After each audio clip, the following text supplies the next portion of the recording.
Welcome back, everybody, to Bite Size Thursday, a subsidiary of Off Slate Media. Today, we are watching Scott Pilgrim Takes Off, the 6th episode, titled Who Done It, or Who Did It? Who Did It? Who Did It?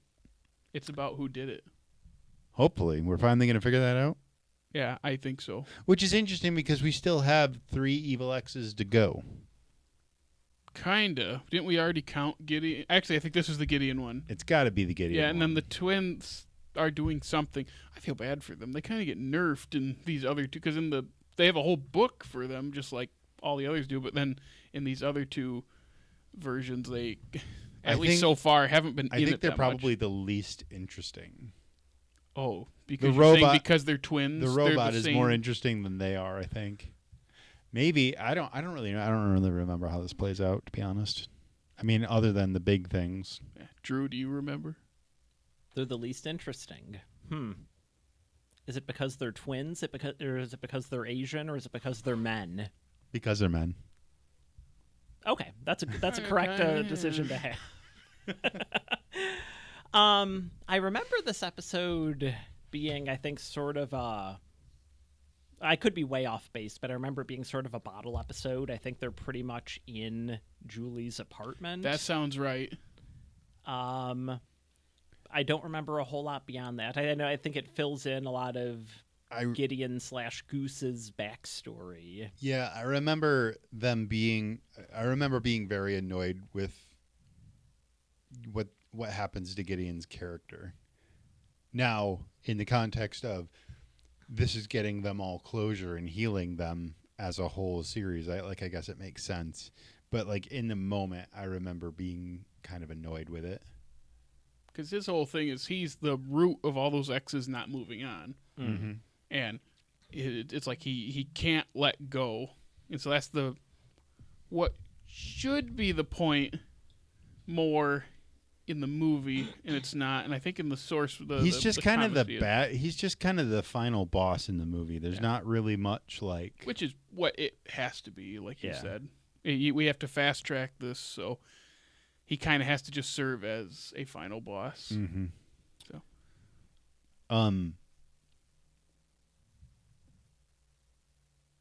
oh yeah, I was gonna think of a quote of his that exemplified what you're talking about. I mean, like he said in the 2nd episode, when they're talking about, I beat Scott Pilgrim and Ramona didn't become my girlfriend again. And he says, what, did you think that she would? I set this up so that you could beat him so that she would be my girlfriend. Yeah. I love Jason Schwartzman. Mm-hmm. Another thing, like, I don't think I knew he was in the movie, and then when I saw him, like the scene where she gets in his limo, I think it's the first time you see him, and he pops his little head out and says, and like, hi, Scott, or whatever, in his Jason Schwartzman-y way, and I was like, that's perfect. That's perfect. I love Jason Schwartzman. The one thing I will say about the movie, that moment specifically, compared to the rest of it, Under My Thumb is such a weird song in the context of it. Like, I get it, and it's on point. It's so on the nose. Is that why it feels so weird?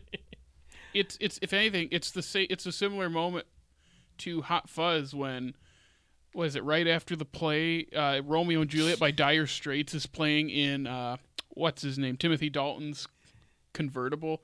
It's like it's just perfect song selection, music curation, whatever you want to call it, music supervisor. There we go. So, and of course, Edgar Wright always has hand in the song. So it's Romeo and Juliet after Love Fool by the Cardigans, and rounds out the play.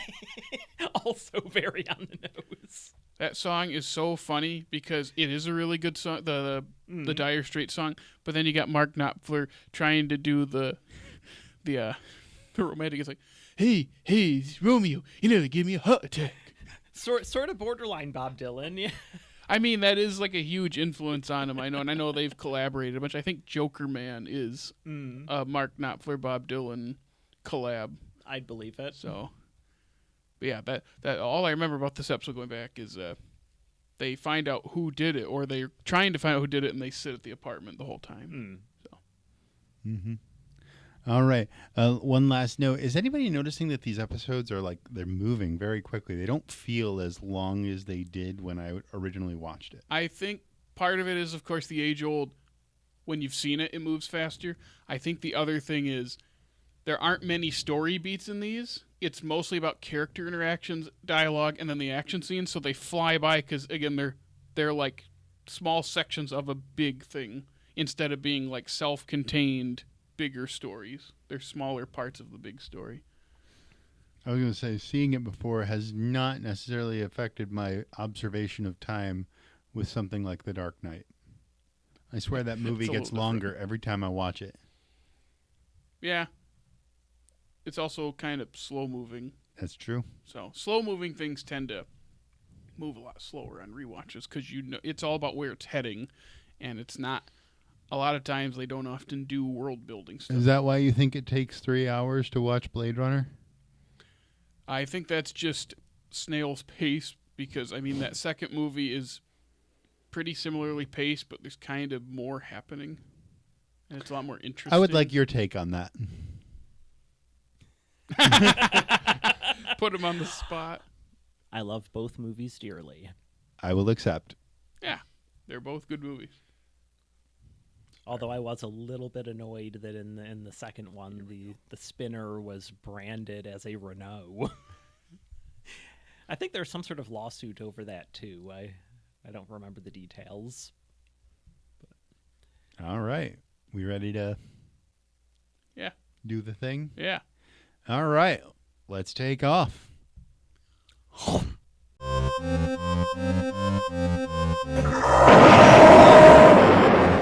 Welcome back, everybody. We just watched episode 6 of Scott Pilgrim Takes Off. Who Did It is the name of the episode. Really flew by. Wow. Yeah, flied by.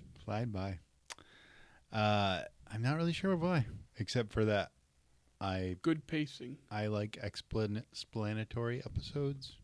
Exposition episodes. Yes. Yeah, I think why it flies by is the laid back nature of them all hanging out is just so fun to watch. Again, back to the character interaction we've talked about, that when you hit like the 2 big story beats of the episode and then you get to the reveal, it's like, oh, that's it? Wow, already? And it's because you're enjoying it. I think it's just as simple as that. You know what's interesting? We have complained a lot on this podcast about the way, I don't know about complained, but we have said a lot on this podcast about how like 6 or 7 or 8 episode shows go nowadays, and you can predict when when the big thing is going to happen in the show, and then the falling action, and this is how it's going to resolve, and like this does that, but it doesn't necessarily feel like it.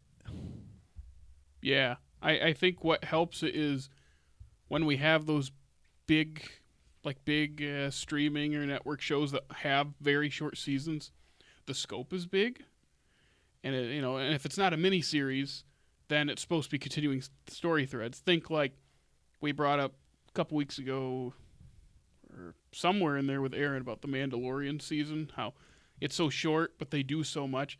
And I think it's because they're doing a lot in each episode, whereas these, it's going pretty beat by beat, just kind of laid back in the best way. I'm talking about the way we feel about, because you and I feel a similar sort of way about the Obi-Wan show. Yeah, again, the scope is very big for something that should be a short, quick thing. That's 6 episodes. That's even shorter than this. And it is one of those things where they're doing way too much for the limited amount of time they have. And I think that's an hour, like 40 minutes per episode.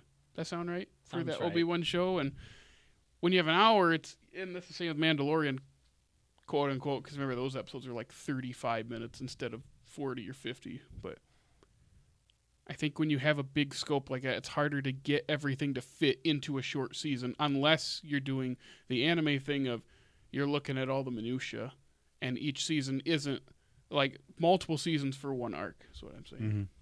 I think anime has ruined any kind of sports media for me, because when you watch something like Haikyuu, it goes step by step through the progression and shows every second of everything. So when I watch something from Western culture about a sport, it flies to just the big moments, and I go, no, I want to see the progression. It's ruined it for me. Did you see that at a Comic-Con, someone put up it's a cutout of what's the main character in the volleyball? I'm bad with names. The short guy with the red hair. Yeah, it's like an orangish hair. He's like the main character.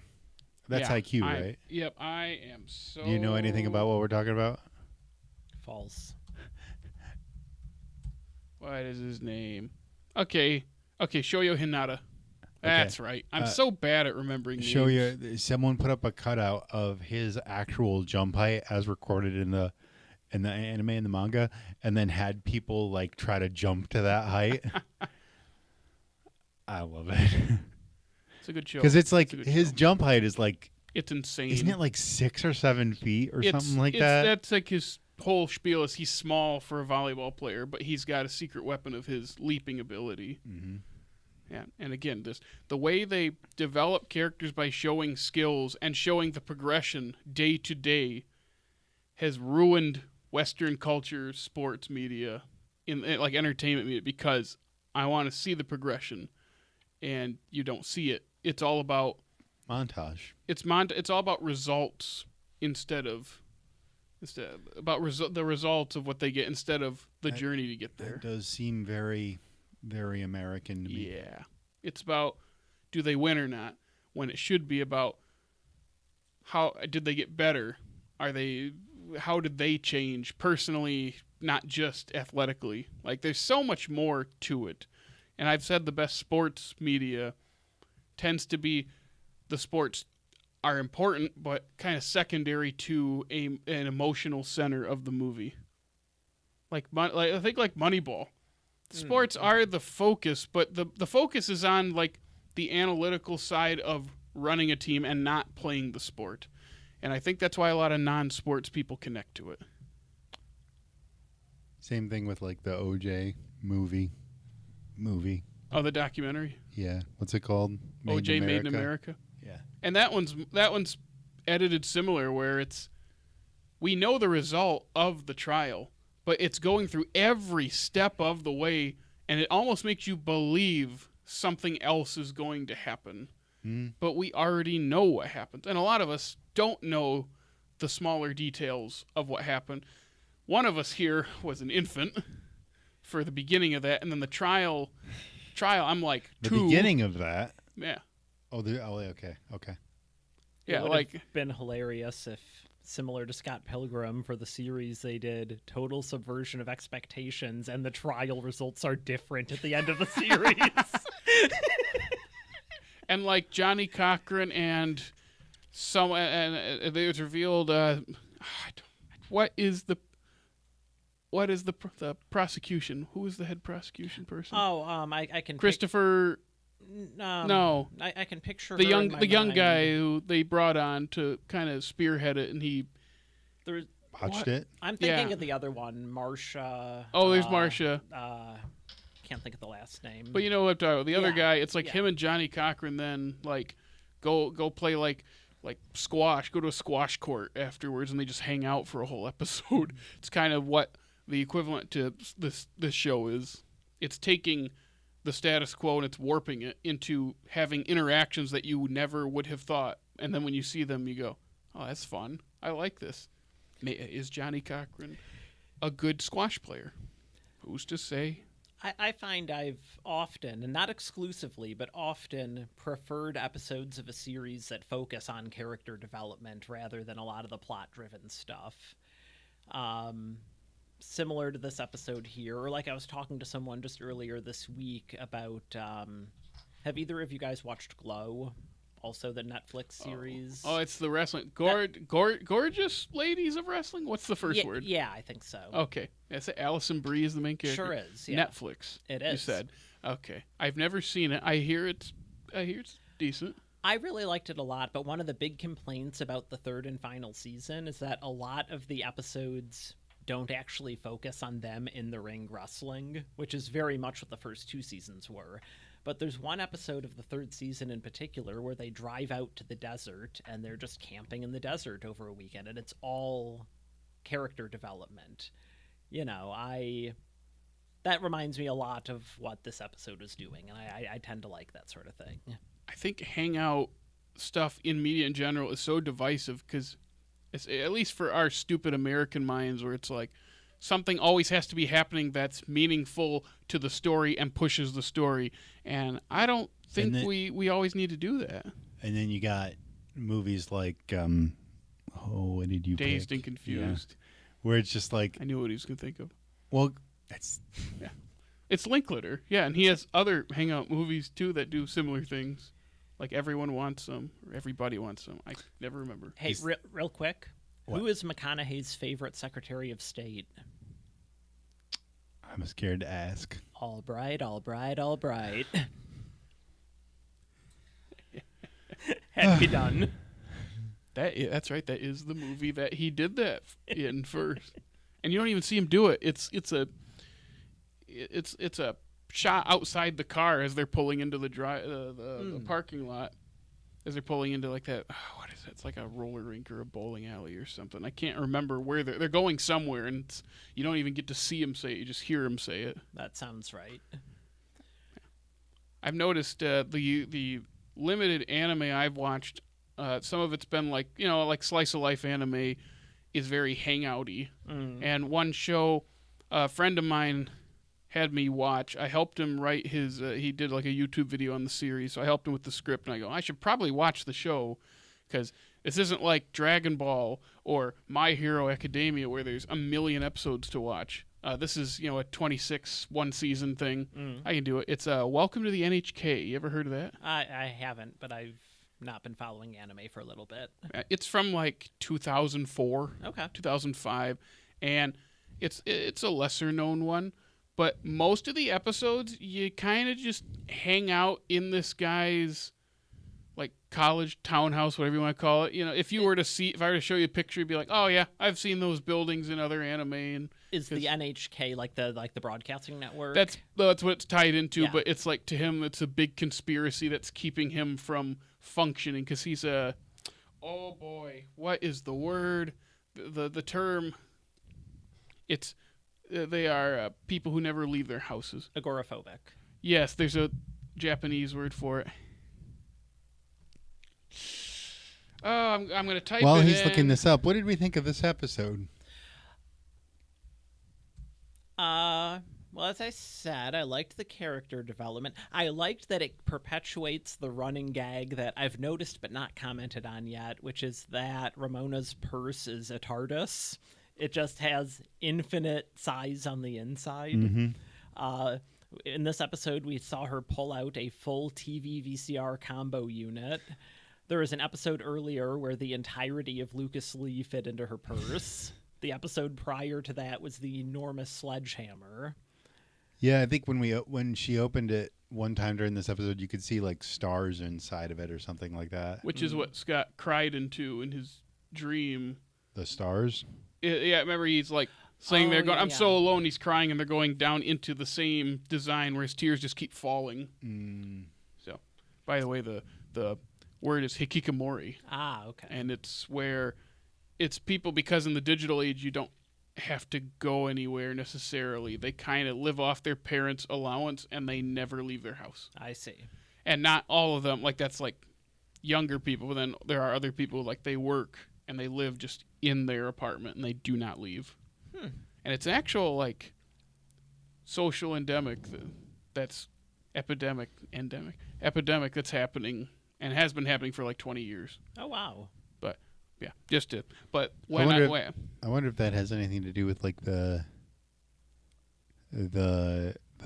social commentary behind something like Sword Art Online. That's actually pretty. I think Sword Art fits, or at least there's something in the show where he becomes like, I know Sword Art's a show, but like in the show he becomes like a compulsive online gamer. and spends all his time on this like fantasy world. It's not. Because isn't Sword Art, they're in a game or something? They're in a game, but they get trapped in a game by someone. Okay. I should watch so that. Digimon. No, because they get trapped. Well, they get trapped and can't make it back in the first season. In the second season, they come and go as they please. And then you have Ken, who is The twin? Funny enough, yes. But he kind of it's Digimon is way more complicated of a show than it has any right to be. Okay. Don't look at Patamon that way. I am looking at Patamon that way. Don't. Yeah. Speaking of shows that involve getting stuck in other worlds and also Canada, do either of you know the Canadian show The Odyssey? It ran for maybe 2 or 3 years in the early 90s. I do not. I wouldn't... Wait, is it... You're not thinking of the Armand Asante miniseries, right? No. Okay. This was... One of the benefits of growing up in a border town is that we got several of the Canadian TV channels. And so this was a show that used to be on, I think, CBC all the time. And it was a weird and vaguely upsetting show. The whole premise is some young kid is climbing up into his treehouse in the opening credits and then falls off the ladder and hits his head, and the whole show is him trapped in a magical world that's inside of his coma. So it's a kid in King Arthur's court. I'll allow it, but I think this is prior to that. And with 80% less Katherine Heigl. Katherine Heigl, was she the princess in that? Yeah, I think It was someone famous. Hey, Devon Sawa's in the Odyssey. Hey, I know who that is. Hey, look up a kid in King Arthur's court. I want to know the answer to his question. It might have been Katherine Heigl, but that would have been a really It's Kate Winslet. Oh, of course it is. favorite baseball movie right there. 95, so that's after the Odyssey ended in 94. Okay. That's also got an all-star Canadian cast. Like, everyone who was famous in Canadian film or TV in the Ryan 90s Reynolds was in that. What's-her-name from Ginger Snaps was also in there. Oh, Sarah Chalk's in it, too. Oh. Will Sasso. I know Will Sasso. Yeah. Anywho. Yeah, you learned something every day. The Odyssey. Did it get canceled or did it finish? Oh, I don't remember. I never saw it contiguously. I just caught random episodes from time to time. I sort of feel like Canadian television shows are allowed to run for just however long they want because, like, what's that show? The Heartland? It's about a girl on a horse farm. Okay. It's on like its 22nd season.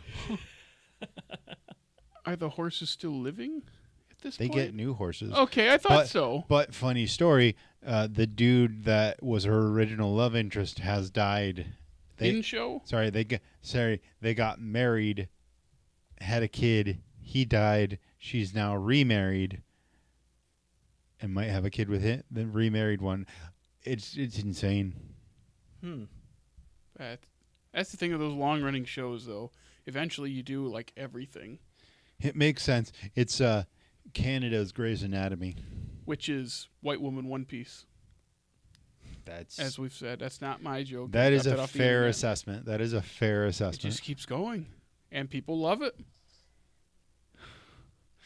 Eventually, the girl that plays Meredith, I can't think of her name. I don't know anyone. The lady that plays Meredith is going to have to retire or die. We're talking about Grey's Anatomy? Yeah. Yeah, we got all the way to Grey's Anatomy. Ellen Pompeo something? Pompeo or something. Yeah, something. Pompeii. Deo, deo, deo, deo. Also with Katherine Heigl. Not for a long time, though. Hey, I saw one season of that show, and that season was the first season. I saw one season of that show, and I hated it, and I never watched it again. I liked it fine. Is Sandra Oh in that show for a bit too? That is also for correct. Okay, for I a think pretty that's- long bit. Okay, so she was an important. What's the Hulu show that Sandra Oh was in recently? Relatively recently. I don't know about Hulu. I know she's on an AMC show. She for was a in bit. Killing Killing Eve. Eve. That's okay. Yeah. I heard that was a great show with a terrible ending. I might be That's what I confusing also- it with or mixing it up with only Murders in the Building. Yeah, which is still going. I Is believe. it really? Yeah. Is it good? I've You've never watched It's it. very good. Okay. Yeah, and it's kind of. it includes a Clifford reunion. Martin Short and oh my god, I'm drawing a complete blank. His father and Clifford. Charles Grodin? No. Oh no, he's not his dad. That's his scary Uncle Martin. That's it. no. Scary. Oh my god, I'm drawing he was in Spin City. Michael J. Fox. No. Charlie Sheen. Okay, now come on, man. Helping or hurting, JD? Helping or hurting? Dabney Coleman? No, he's dead he's too. the boss. Richard Kind. Oh. Richard Kind, There we thank go. you, of course. Yeah, I got it pulled up in front of me. We were going to Honolulu. That's right. Oh, that's not okay. Hmm. Anyway, who did it? Scott did it. That's the big reveal at the end is Scott did it, but of course, since we've seen the show, we know that is true. But there's also more not to true. It. Yeah, there's more to it, which we'll see in the next episode, and even the title when we get to that. The title will tell us what's up. So, Correct. Anybody got anything else to say about it? no, it's pretty straightforward, and again, it's fun watching Lucas and Gordon just play Defy around and Physics. watch anime and make ramps and While wearing no fear shirts. I like and the all in callback. 90 minutes. That's yeah. Can we talk about what a gem Aubrey Plaza is, specifically in this role? But also in most things. Yeah. I remember everyone telling me that she's like one of their favorite parts of Parks and Rec, and she's one of my least favorite parts of Parks and Rec. Through the one time I saw it 9 years ago, because I don't know what it was. I don't hate her character, but everyone talked up her character on that, and I was like, Jared is the quintessential hipster. If you tell him he will like something, he will hate it. Based on the principle that you told him he would like it. No, I like her in plenty of other things, though. She was good in the season of White Lotus she was on. She was good in the movie Black Bear. I really liked the To-Do List.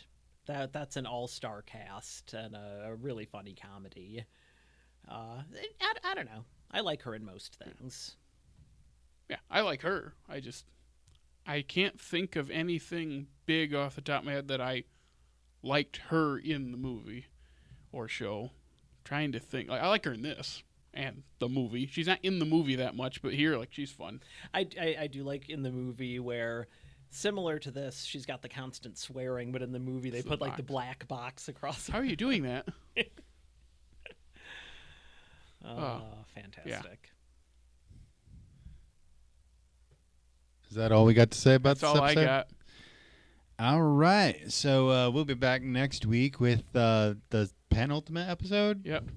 of Scott Pilgrim Takes Off. And what's it called? To Scott, to Pilgrim. Oh. So this is the Anyway. one. Oh, I was going to make a joke, but it turns out it's true. I was going to do a callback to. Okay, never mind. We'll pick it up next episode. Oh, boy. Anyway, until then, you can check us out on all other major social media platforms. Jared, what specifically are those? You can follow us on Facebook, Instagram, The Funny TikTok, and Twitter. Take that musk. And you can listen to us on Apple Podcasts, Spotify, iHeartRadio, and hey, if it's YouTube, like, subscribe, comment, ring that notification bell. Make sure you check us out, rate us on all those apps, and swing by our groovy website. And until then, we're going to take off.